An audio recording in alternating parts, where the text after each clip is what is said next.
سوچیں اور ذرا دھیان سے سنیں کہ اگر کوئی لیڈر برسوں تک دشمنی، سازشوں اور حملوں کا سامنا کرے تو اس کی پہلی کوشش کیا ہوگی؟ انتقام، دشمنوں کو نیست و نابود کر دینا۔ لیکن نبی کریم صلی اللہ علیہ وسلم کی مدنی زندگی ہمیں ایک بالکل مختلف اور حیرت انگیز مثال دکھاتی ہے۔ آپ صلی اللہ علیہ وسلم کی حکمت عملی کی اصل غایت دشمنوں کی تباہی نہیں بلکہ ان کی ہدایت تھی۔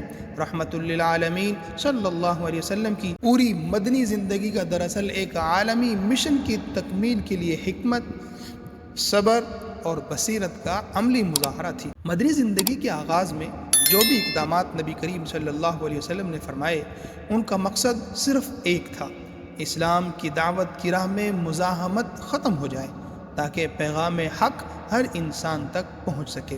یہ بات بڑی اہم ہے کہ آپ صلی اللہ علیہ وسلم نے کبھی بھی کسی جماعت کے مکمل استحصال یا جبر کے ذریعے اسلام قبول کرانے کی پالیسی نہیں اپنائی۔ آپ صلی اللہ علیہ وسلم کا اصل ہدف دشمنوں کو ختم کرنا نہیں تھا بلکہ ان کے ماحول کو اس قدر محفوظ اور سازگار بنانا تھا کہ وہ یا صلح پر آمادہ ہوں یا اسلام کی مخالفت چھوڑ دیں یا پھر خود اسلام قبول کر لیں۔ سیرت کی کتب میں مذکور تمام غزوات اور سریے اسی اصول پر قائم تھے۔ مثلا جب اطلاع ملتی کہ فلاں قبیلہ مسلمانوں پر حملہ کی منصوبہ بندی کر رہا ہے، یا کوئی قافلہ مدینہ پر یلغار کے ارادے سے گزرنے والا ہے، یا کسی گروہ نے مسلمانوں کے خلاف کھلی سازش تیار کر لی ہے، تو ایسے موقع پر نبی کریم صلی اللہ علیہ وسلم محض تعذیب یا دفاع کے لیے اقدام کرتے۔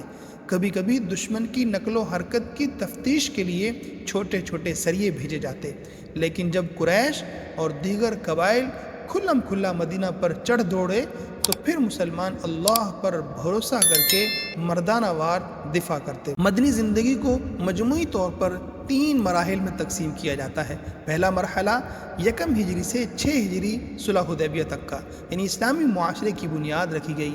اندرونی فتنوں، بیرونی حملوں کا مقابلہ، یہ وہ دور تھا جس میں مسلمانوں کو قدم جمانے کے لیے مسلسل مشکلات سہنی پڑی۔ دوسرا مرحلہ 6 ہجری سے 8 ہجری فتح مکہ تک، قریش کے ساتھ صلح ہوئی، شاہان عالم کو خطوط بھیجے گئے اور اسلام کا پیغام سرحدوں سے باہر پہنچا۔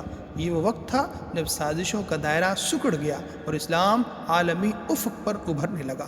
تیسرا مرحلہ 8 ہجری سے 11 ہجری، لوگ فوج در فوج اسلام میں داخل ہونے لگے۔ وفود مدینہ آ کر نبی علیہ السلام کے ہاتھ پر بیعت کرنے لگے اور اسلام عرب سے نکل کر دنیا کے لیے روشنی کا پیغام بن گیا۔